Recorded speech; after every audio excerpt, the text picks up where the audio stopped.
Sutra teratai yang menakjubkan. Bab 9. Peramalan bagi yang masih dalam tahap belajar dan yang telah melampaui tahap belajar. Xun Faxiang Sutra Teratai episode 1189. Terunggul dalam praktik tersembunyi dan senantiasa menjadi putra tertua dari para Buddha. Melatih diri adalah melatih perenungan dengan tenang. Boleh visualisasi menghitung pernapasan atau mengamati pikiran. Hendaknya membulatkan tekad pada satu objek. Setiap niat pikiran harus berkesinambungan dan berdiam dengan damai. Pikiran tidak dibiarkan bercabang-cabang. Inilah yang dinamakan berdiam dengan damai dalam ajaran Buddha. Apa yang dapat kita lakukan agar dharma meresap ke dalam batin, yaitu dengan melatih diri. Metode apa yang kita gunakan untuk melatih diri, yaitu dengan melatih perenungan dengan tenang. Batin harus senantiasa merenungkan dengan tenang. Kita tidak membiarkan bercabang-cabang. Batin, persepsi, dan pemikiran kita biasanya bercampur aduk. Pemikiran kita terus terhubung dengan berbagai kondisi. Apakah dengan keadaan sekarang atau masa lalu? Masalah telah berlalu, tetapi kita masih menyimpan dalam pikiran kita. Tidak dapat melupakan. Pikiran yang bercabang-cabang terpengaruh oleh hal-hal luar, menyeret masa lampau ke masa kini, dan terus memikirkan sampai masa mendatang. Sejenak pun pikiran kita tidak beristirahat. Di masa lampau, masa sekarang, dan juga di masa mendatang. Pikiran kita sangatlah rumit. Dalam pelatihan yang paling penting adalah menghilangkan pikiran yang bercabang-cabang di masa lampau. Juga melepaskan sebersihnya pikiran di masa mendatang dan menggenggam masa sekarang. Sebenarnya, kemarin kita sudah membahas ini. Masa mendatang sebenarnya adalah masa kini. Hal yang sama berlaku untuk masa lalu. Dalam sekejap, masa kini menjadi masa lalu. Dengan menjentikkan jari kita, kita sudah berada di masa mendatang. Masa mendatang telah menjadi masa kini. Demikianlah waktu ini terus berlalu. Namun pikiran kita tidak pernah beristirahat.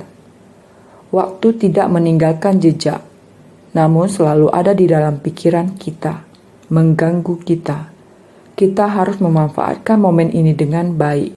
Memikirkan bagaimana membawa dharma ke dalam hati. Bagaimana kita bisa lahir di alam manusia ini. Bagaimana cara kita akan pergi dari sini. Di antara bagaimana kita bisa di dalam tubuh dan pikiran kita menyatukan prinsip-prinsip dengan sifat hakiki sejati.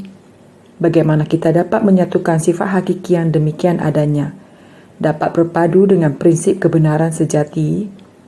Ini adalah sesuatu yang sangat penting, tetapi segera setelah pikiran kita bercabang-cabang, sifat sedemikian sejati kita dan prinsip-prinsip tersebar di sepanjang waktu yang berbeda dan di berbagai statistik yang mengelilingi kita. Bagaimana kita bisa menyatukan mereka? Pertama-tama kita harus melatih diri kita untuk menyatukan pikiran kita. Jadi, kita harus berlatih. Kita perlu menenangkan pikiran. Pikiran kita jangan bergejolak. Kita harus sungguh-sungguh menyatukan tubuh dan pikiran kita untuk melatih perenungan dengan tenang. Untuk mencapai perenungan ini, kita harus melatih kebiasaan kita. Agar kebiasaan kita ini kembali ke pikiran kita. Inilah mengapa kita harus berlatih menghitung napas kita. Kita bisa melakukan ini setiap pagi, kapan saja, atau sebelum kita tidur. Setiap kali kita punya waktu, saat kita duduk tegak dan mengatur pernapasan kita. Kita mulai dengan menghembuskan nafas dari titik hara kita. 1 titik, 3 jari di bawah pusar. Mulai dari tempat itu. Kita mengikuti nafas saat menghembuskan nafas. Lalu menarik nafas lagi. Setiap nafas yang masuk dan keluar memberi kita hitungan 1. Dengan cara ini, kita mengendalikan kecepatan pernapasan kita. Bagaimana kita menghembuskan nafas? Dari mana hembusan nafas kita berasal? Disitulah pikiran kita harus difokuskan pada titik asalnya, titik hara tubuh kita. Dengan begitu, sejak saat itu, kita perlahan menghembuskan nafas dan menarik nafas lagi. Seberapapun lamanya hembusan nafas kita akan segera menghirupnya kembali dan mengembalikannya ke perut bagian bawah kita. Demikianlah satu hembusan nafas, satu tarikan nafas. Kita mengatur dengan baik panjangnya hembusan dan tarikan nafas. Dengan demikian, pada saat yang bersamaan dengan kita bernafas, kita bisa visualisasi menghitung pernapasan dan mengamati pikiran kita. Apakah pikiran kita melayang ke tempat lain? Tidak. Semuanya berada dalam tubuh kita. Ada di perut bagian bawah kita. Ada di pernapasan kita. Panjangnya waktu saat kita menghembuskan nafas dengan panjangnya waktu kita menarik nafas, waktunya harus bersatu. Tubuh dan pikiran menjadi satu. Pikiran kita sudah menyatu dengan menghitung. Ketika pikiran kita bercabang-cabang, belum sampai perhitungan ke-10, pikiran kita sudah melayang ke tempat lain. Demikianlah kalau pikiran kita bercabang-cabang. Jika kita mampu menghitung dari 1 sampai 10, atau dari 1 sampai 100, boleh, tergantung pada waktu kita yang tersedia.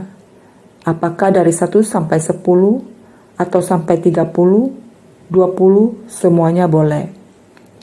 Atau sampai angka 10, kemudian mengulang lagi dari awal. Dengan demikian, batin dan pikiran tidak akan menyimpang terlalu jauh.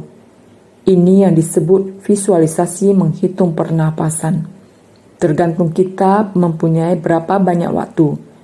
Kita dapat menentukan sebuah angka. Dan kita melatih sampai tubuh dan hitungan angka berpadu. Tidak terjadi penyimpangan di tengah jalan. Ini yang disebut dengan visualisasi menghitung pernapasan.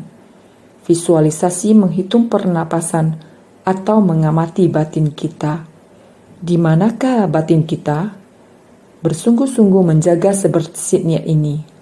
Perenungan dengan tenang. Sehari-hari batin kita harus tenang. Jika tidak, batin kita akan bagaikan monyet dan kuda liar, berlarian tanpa terkendali. Bagaimana menyatukan batin kita? Batin dan pikiran bersatu diperlukan pelatihan dengan sungguh-sungguh.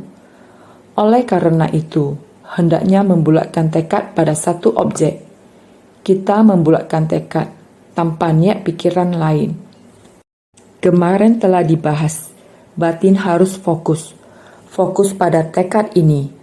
Tubuh dan batin kita menyatu. Sama seperti kita melakukan sesuatu, mempertahankan tekad awal, yaitu membangkitkan sebersih niat. Kita seharusnya bertekad melakukannya. Sebersih niat pada 50 tahun yang lalu, tahun 1966. 50 tahun kemudian, tahun 2016.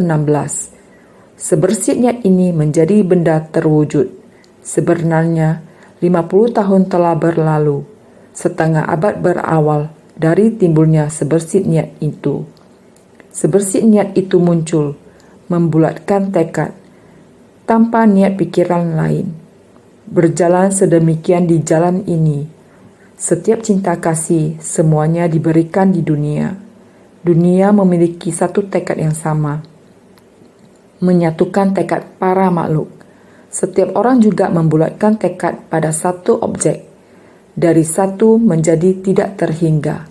Setiap orang juga membulatkan tekad pada satu objek. Membulatkan tekad tanpa niat pikiran lain. Demikianlah melangkah di sepanjang jalan ini. Prinsip kebenaran yang sama. Ketika niat pikiran muncul, harus berorientasi ke arah yang benar. Tekad kita harus teguh. Ini berarti juga bahwa pikiran kita harus fokus. Membina diri adalah demikian. Kita harus bersungguh hati untuk menghayatinya. Segala sesuatu dalam kehidupan sehari-hari bisa menjadi pembinaan diri kita. Di mana-mana adalah ladang pelatihan diri. Semua orang, permasalahan, dan benda adalah dharma.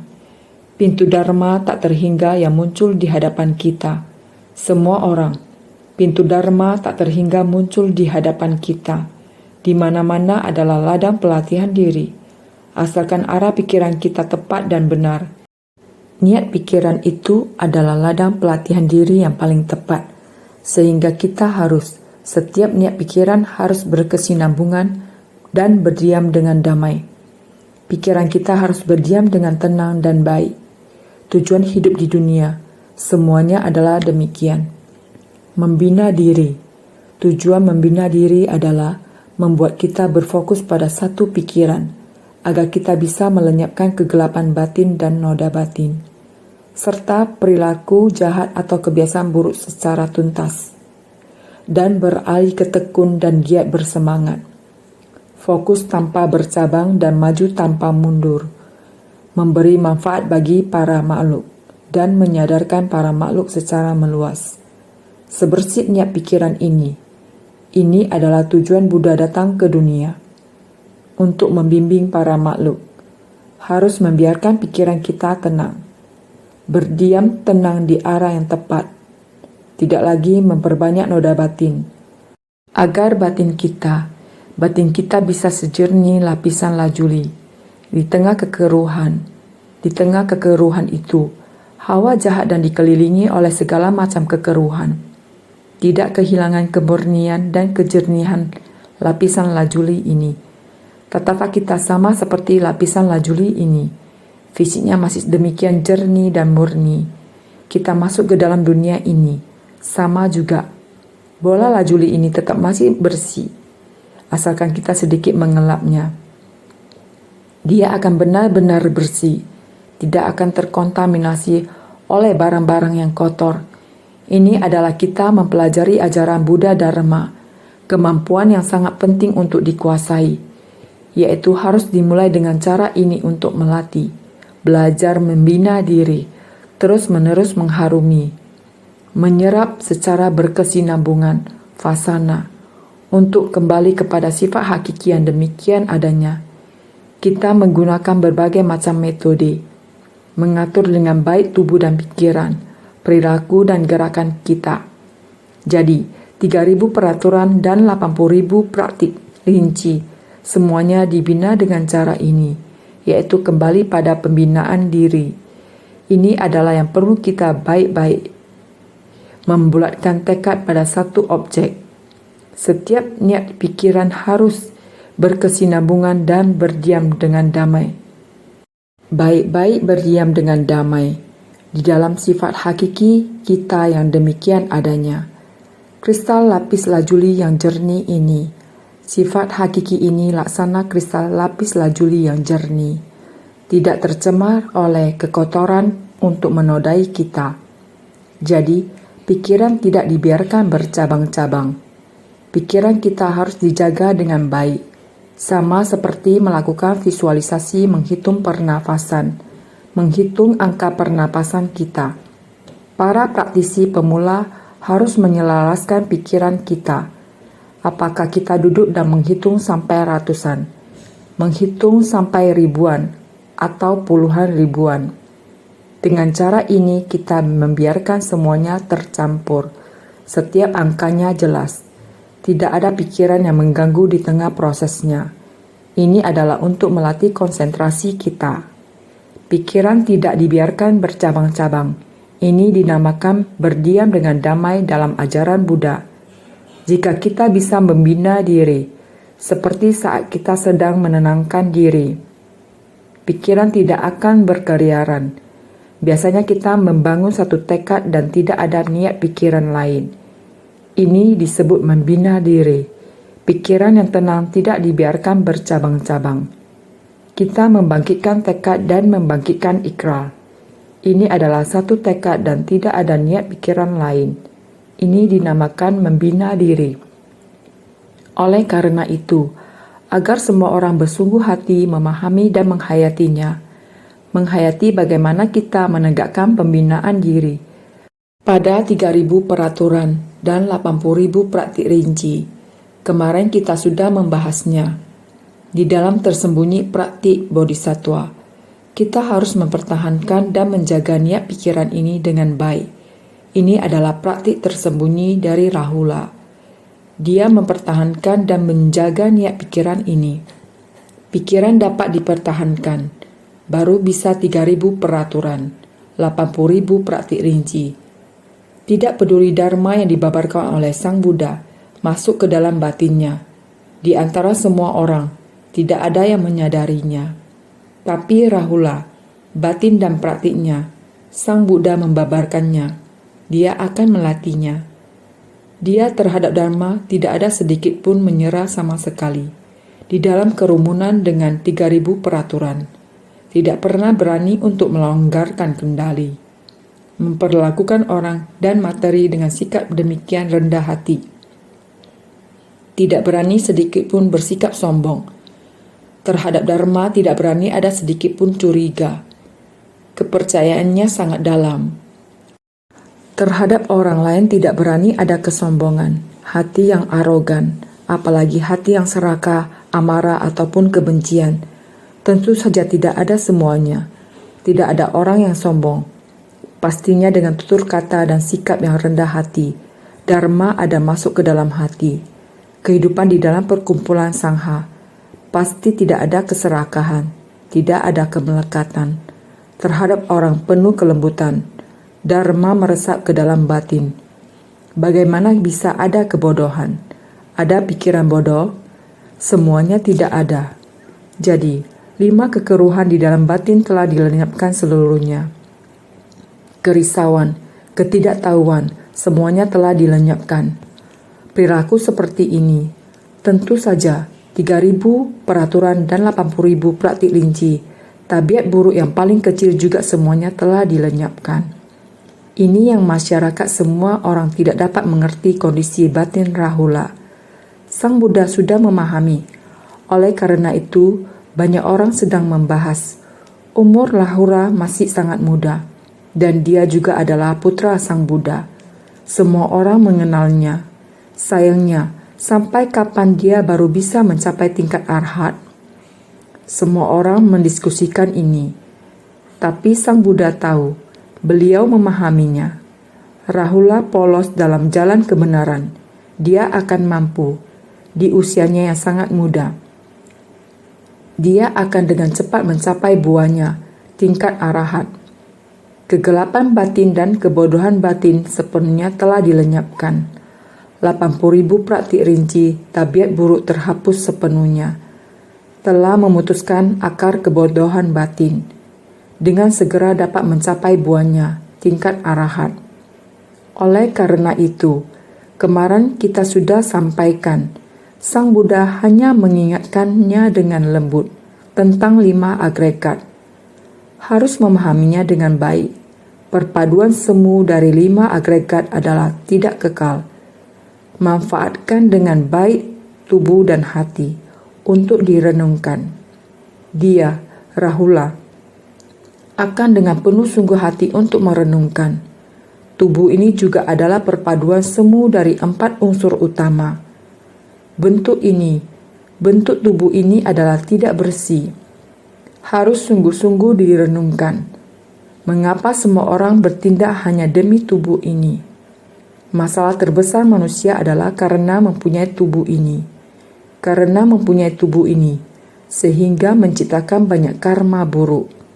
Ini adalah orang yang tidak memahami prinsip kebenaran. Ketika sudah memahami prinsip kebenaran, tubuh ini adalah yang paling tidak bersih. Tetapi untuk tubuh yang tidak bersih dan tidak murni ini, kemudian menyebabkan umat manusia menciptakan banyak karma, berpikirlah dengan seksama, lahir, tua, sakit dan mati. Saat sakit seluruh tubuh tidak bersih. Saat meludah, keluar ingus, dahak dan lain-lain, semuanya tidak bersih. Bahkan tubuh kita setiap hari saat sehat juga mengeluarkan kotoran. Apalagi ketika penyakit datang, ada kerusakan pada tubuh. ada bisul, ada luka, timbul dan lain-lain. Semuanya tidak bersih. Sangat banyak ya. Bau, bengkak, busuk. Orang yang belum meninggal, tubuh sudah busuk, sudah bau. Apalagi kalau orang sudah meninggal. Setelah meninggal, seluruh tubuh telah membengkak. Akan muncul ulat. Tubuh ini begitu kotor, demikian tidak bersihnya. Hanya dengan tubuh ini akan bisa melakukan banyak hal, membunuh, mencuri, asusila, berucap yang tidak benar, dan lain-lain. Semua ini diciptakan melalui tubuh. Rahula berpikir, betul ya, mengapa manusia hanya karena tubuh ini, tubuh yang memiliki banyak penyakit, begitu kotor, ditambah lagi perasaan, persepsi, dorongan pikiran, kesadaran, dan lain-lain, yang menciptakan begitu banyak noda batin, mencemari dunia, merusak bumi, merusak etika dan prinsip kebenaran yang tak berwujud. Adalah tubuh dan pikiran manusia yang menciptakan semua ini. Tidak terlepas dari 5 agregat ini. Benar, 5 agregat mengarah kepada 62 pandangan. Masa lalu, masa kini, masa depan. Kita harus bekerja keras. 3, 4, 2, 5, 1, 7, 8. Metode segera dikeluarkan. Merenungkan cara Sang Buddha mengajarkannya, agar dharma yang kita terima, bagaimana agar menjadi usaha benar, menjadi kekuatan batin yang benar. Dengan sebaiknya kita mempergunakannya pada diri kita sendiri. Dengan demikian, dia dapat lebih berhati-hati dalam berpikir. Telah merasakan, seluruh kerisauan benar-benar telah terhapus. Ajaran Sang Buddha bagaikan air yang jernih. Seluruhnya telah dibersihkan. Seluruh tubuh terasa nyaman dan leluasa. Memasuki kondisi perenungan yang tenang. Seluruhnya terasa nyaman dan leluasa. Telah mendapatkan buah pencapaian. Hal ini yang kemarin sekilas kita bicarakan. Tentu saja, hal ini di saat biasa, di antara 3.000 peraturan dan 80.000 praktik rinci. Pada dasarnya adalah fondasi yang demikian. Setelah melatih diri, kemudian mendapatkan peringatan keras dari Sang Buddha. Jika tidak, prinsip kebenaran di dalam 5 agregat.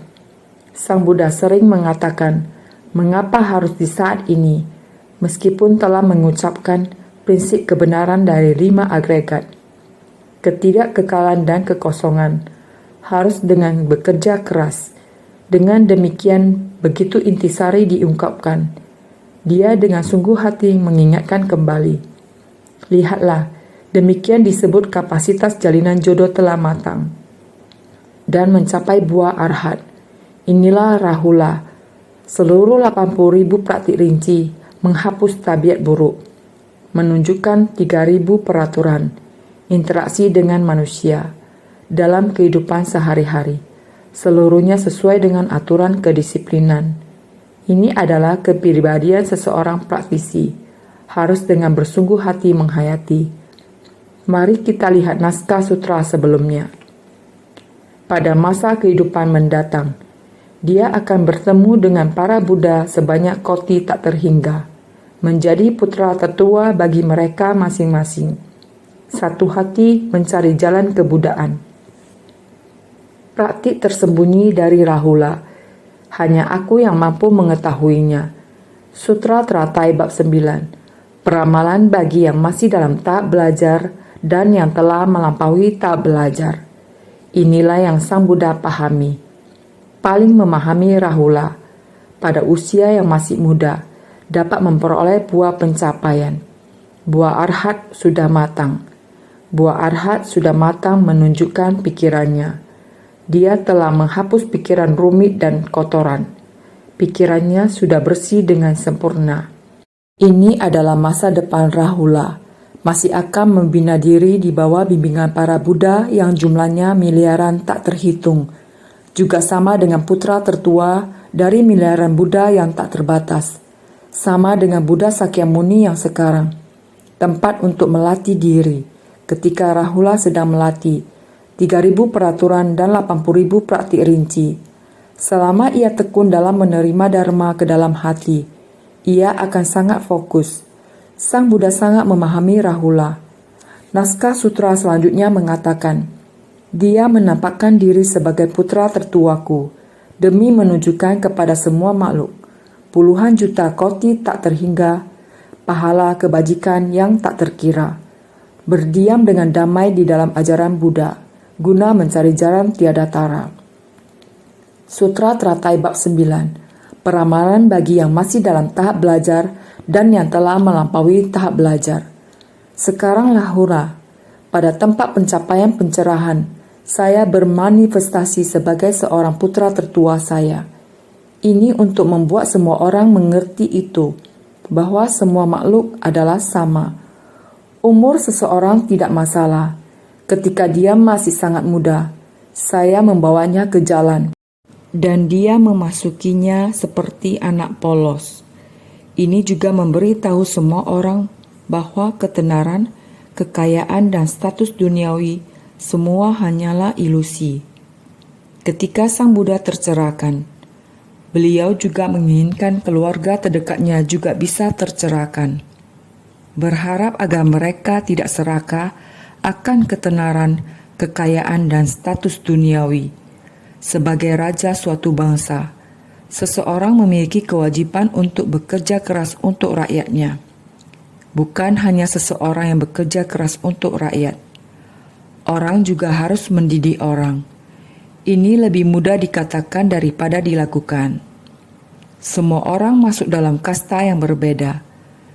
Mereka semua bersaing untuk mendapatkan keinginan mereka. Ini bukan sesuatu yang dapat diperbaiki seorang raja.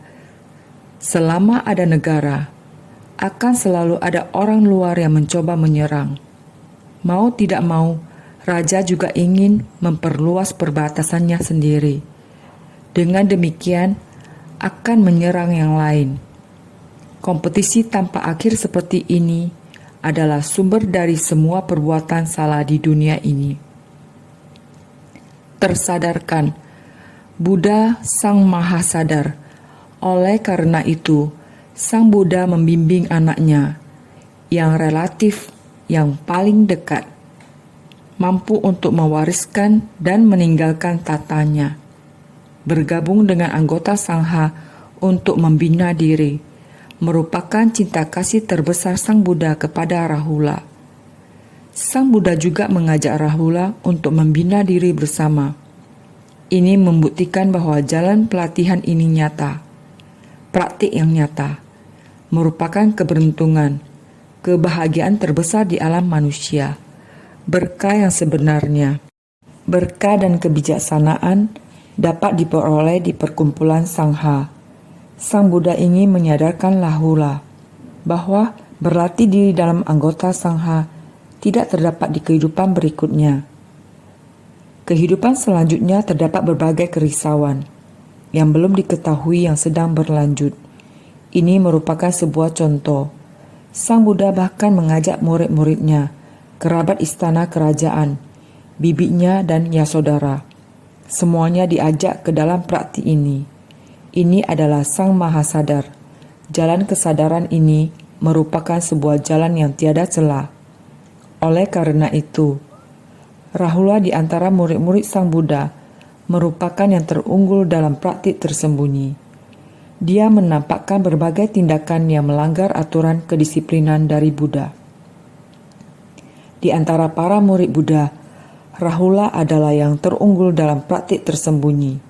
Dia menampakkan berbagai tindakan yang melanggar aturan kedisiplinan dari Buddha, sehingga mendatangkan peringatan dari Tathagata. Menggunakan jalinan jodoh ini untuk mengajar dan membimbing para makhluk yang tak terhingga. Dahulu sudah pernah sangat usil dan nakal. Namun setelah Buddha mendidik dengan ajarannya, tidak lagi melanggar kedisiplinan yang dibuat Buddha. Dahulu ada melanggar, sekarang tidak lagi. Sehingga sempat mendapatkan peringatan dari Tathagata. Dahulu karena usil, sehingga melakukan pelanggaran, mendapatkan teguran keras dari Sang Buddha. Barulah mampu mendapatkan pemahaman, sangat menyesal atas kesalahan di masa lampau, pertobatan yang tulus, sehingga dari sinilah berubah. Menggunakan jalinan jodoh ini untuk mengajar dan membimbing para makhluk yang tak terhingga. Menunjukkan kelakuan seperti ini, jika tidak ada pelanggaran disiplin karena usil di masa lalu, mana mungkin mendapatkan peringatan keras dari Sang Buddha. Jika dahulu tidak ada hal demikian, sehingga terjadi sebuah titik perubahan besar, membuat orang menaruh jubah dan mangkok pindapatannya di luar kamar, mengujinya dengan demikian, karena dia telah melakukan perubahan. Dia menunjukkan kesabaran, toleransi dan memaafkan, tidak berhitungan dengan orang lain.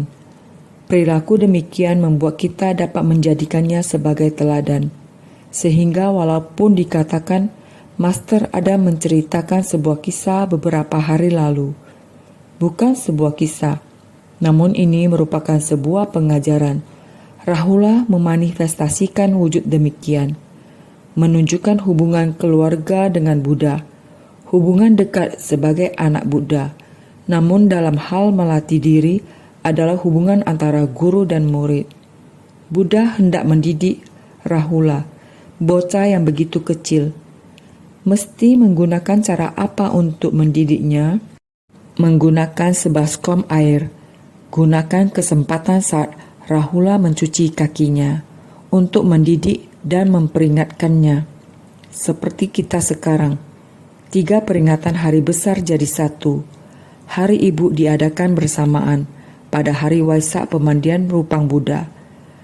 Dari kegiatan mencuci kaki orang tua saja telah membuat begitu banyak orang tersentuh. Ini adalah cara untuk mendidik. Sang Buddha membimbing Rahula adalah kesempatan saat mencuci kaki. Hanya dengan baskom saja bisa seperti itu.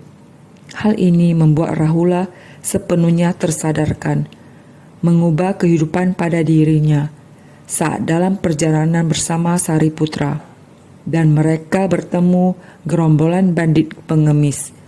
Rahula dapat bersabar menghadapi perundungan mereka. Dalam peristiwa ini, dia sepenuhnya memahami prinsip kebenarannya. Meski kejadian ini berlangsung pada zaman Buddha itu, kisah seperti demikian seharusnya sekarang dapat menjadi pelajaran bagi kita. Kita harusnya dapat menerapkannya. Ini juga adalah bagian dari pusaka Dharma. Ini seperti kita sekarang, betapa banyak relawan suci, dengan rendah hati melayani dengan cinta kasih universal. Setiap kisah mereka dapat dituliskan dan diterapkan, sama seperti kisah di dalam sutra. Kisah mereka juga sama dapat digunakan untuk mendidik dan membimbing. Dari sebab dan kondisi dapat dimanfaatkan untuk membimbing para makhluk yang tanpa batas. Kita melakukan kesalahan, memperoleh bimbingan, kemudian introspeksi diri.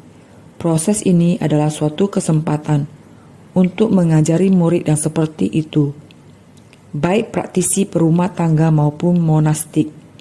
Kita semua dapat menerapkan pelajaran ini. Oleh karena itu, arti dari kata disiplin adalah mematuhi sila kedisiplinan dengan teguh dan secara hati-hati mempertahankan sikap yang berwibawa dan mengesankan. Aturan kedisiplinan. Mematuhi sila kedisiplinan dengan teguh dan secara hati-hati mempertahankan sikap yang berwibawa dan mengesankan untuk menghapus segala kejahatan. Ini dinamakan menghapus melalui pengekangan.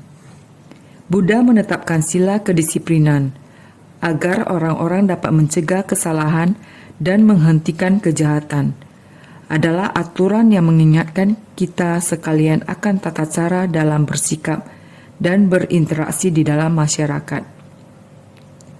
Setiap kali asal ada monastik gerilya yang mau keluar, saya akan mengingatkan satu kata. Harus baik-baik menjaga sila kedisiplinan. Benar, satu kata sila kedisiplinan. Hati-hati, harus menjaga sila kedisiplinan. Karena di tubuh kalian adalah satu pengajaran. Lihat biksu Asvajit. Hanya digerakkan berjalan. Sariputra begitu melihatnya langsung terkejut, terharu. Segera memberitahu kepada Mogdalnyayana. Kita sudah menemukan seorang praktisi begini. Gurunya adalah seorang bagawan Sang Mahasadar. Kamu lihat, ini adalah biksu Asvajit. Hanya cara berjalan sudah bisa menginspirasi Sariputra. Sariputra yang maha bijaksana. Hatinya pun teryakini. Kamu pikir sila kedisiplinan begitu penting. Oleh karena itu, sila kedisiplinan bisa menghapus segala kejahatan. Karena itu adalah sila kedisiplinan. Sila kedisiplinan menghapus segala kejahatan melalui gerakan tubuh kita. Jika kita bisa menjaganya dengan baik, orang pun tidak berani sembarangan terhadap kita. Ini dinamakan mencegah kesalahan dan menghentikan kejahatan. Ini dinamakan aturan kedisiplinan. Juga disebut menghapus segala kejahatan. Buddha menetapkan sila kedisiplinan. Bisa membuat orang mencegah kesalahan dan menghentikan kejahatan. Oleh karena itu, juga disebut pengajaran. Mengajarkan kita setiap orang harus tahu tata cara dalam berinteraksi dan bersikap dalam masyarakat.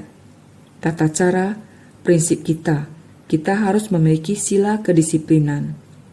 Sila kedisiplinan adalah sikap yang ditunjukkan melalui tubuh kita.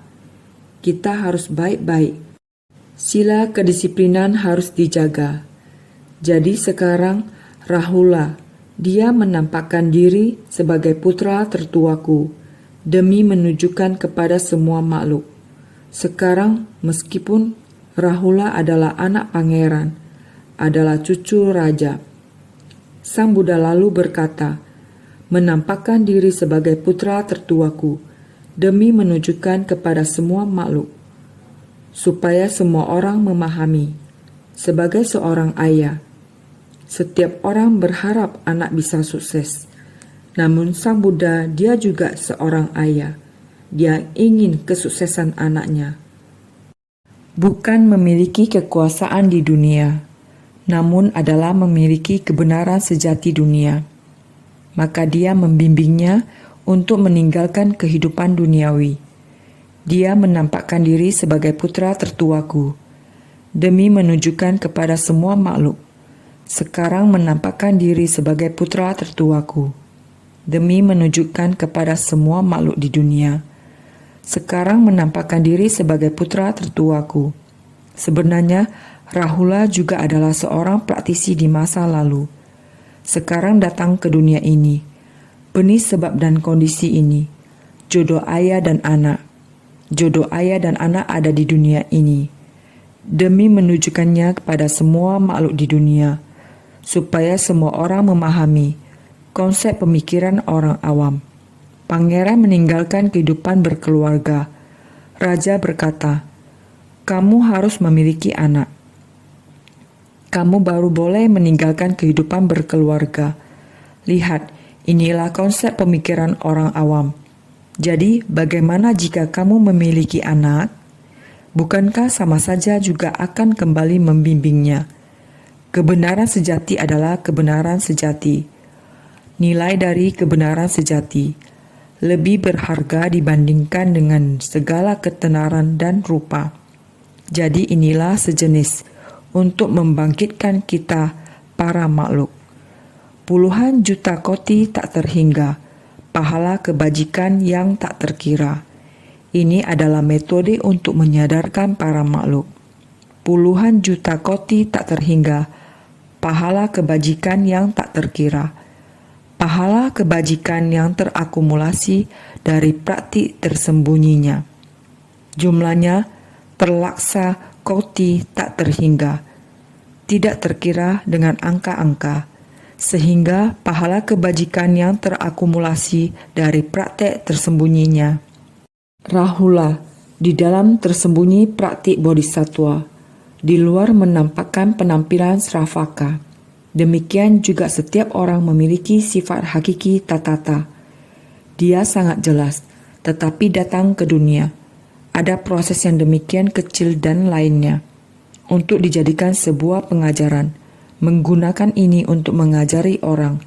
Setelah menerima pengajaran, dia mulai melatih diri, menerima dharma yang tersembunyi, pahala kebajikan yang terakumulasi, 3.000 peraturan dan 80.000 praktik rinci. Demikian terus mengakumulasi. Memutuskan banyak. Semua kerisauan butiran debu terhapus. Jumlahnya belaksa koti tak terhingga. Tidak terkira dengan angka-angka. Tidak bisa diketahui dengan angka. Sehingga berdiam dengan damai di dalam ajaran Buddha, guna mencari jalan tiada tara. Dengan tenang hati berdiam dalam dharma dari para Buddha, demi mencari jalan sejati yang tiada tara. Telah berdiam dengan damai, Rahula menenangkan hatinya. Dengan tenang hati berdiam dalam dharma dari para Buddha, mulai menenangkan hati. Bukan hanya berdiam dengan damai saat ini saja, ajaran Buddha dari Buddha masa mendatang pada koti tak terhingga. Semuanya berdiam dengan damai dalam hati, demi mencari jalan sejati yang tiada tara. Inilah menenangkan hati. Jika hati tenang, membulatkan tekad dan tanpa niat pikiran lain. Berdiam dengan damai.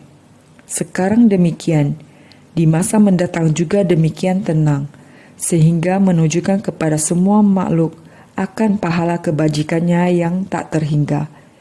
Dia berdiam dengan damai dalam ajaran Buddha, demi mencari jalan tiada tara, ke atas mencari dharma, dan ke bawah membimbing para makhluk, hingga benih sebab sempurna dan buah pencapaian terpenuhi. Ini merupakan Rahula masa mendatang. Jalan yang dicapai oleh Tathagata adalah tiada yang dapat membandinginya. Makanya dinamakan jalan tiada tara. Dalam Sutra Teratai, bab metode terampil disebutkan, aku meninggalkan metode terampil dan mengambil jalan langsung, hanya membabarkan jalan tiada tara. Di masa mendatang mencapai kebudaan. Jalan mencapai kebudaan merupakan yang terunggul, pencerahan sempurna yang tiada tara, sehingga disebut tiada tara. Sutra Teratai bab metode terampil. Ada sebuah kalimat yang telah kita bahas. Aku meninggalkan metode terampil dan mengambil jalan langsung, hanya membabarkan jalan tiada tara. Jalan tiada tara ini adalah pencerahan sempurna. Dulu adalah Sravaka dengan kendaraan kecil, menggunakan berbagai macam metode terampil untuk mengajarinya, supaya orang yang tidak memahami dharma, orang dengan pikiran yang sering bercabang-cabang, perlahan-lahan supaya mereka menyimpan kembali, perlahan-lahan memahami. Prinsip kebenaran dari dharma adalah demikian. Jalinan jodoh telah matang. Buddha mulai meninggalkan metode terampil dan mengambil jalan langsung. Tidak perlu membahas dengan berkelok-kelok. Yang benar, prinsip kebenaran ini harus disampaikan kepada kalian. Kalian mempelajari ajaran Buddha untuk mencapai kebudaan. Proses mencapai kebudaan tidak boleh terlepas dari jalan bodhisattva. Harus masuk ke kerumunan orang. Masuk ke kerumunan orang supaya batin tidak ternodai oleh orang banyak. Seperti yang telah disampaikan, bagaikan batin lapis lajuli masuk ke dunia, tidak ternodai oleh kekeruhan, dan kembali dengan lapis lajuli yang bersih. Prinsip kebenaran yang sama. Inilah Rahula yang berkenan untuk melatih diri. Sekarang jalan ini telah hampir selesai. Berdiam dengan damai dalam ajaran Buddha. Hati bisa berdiam dengan damai dalam ajaran Buddha.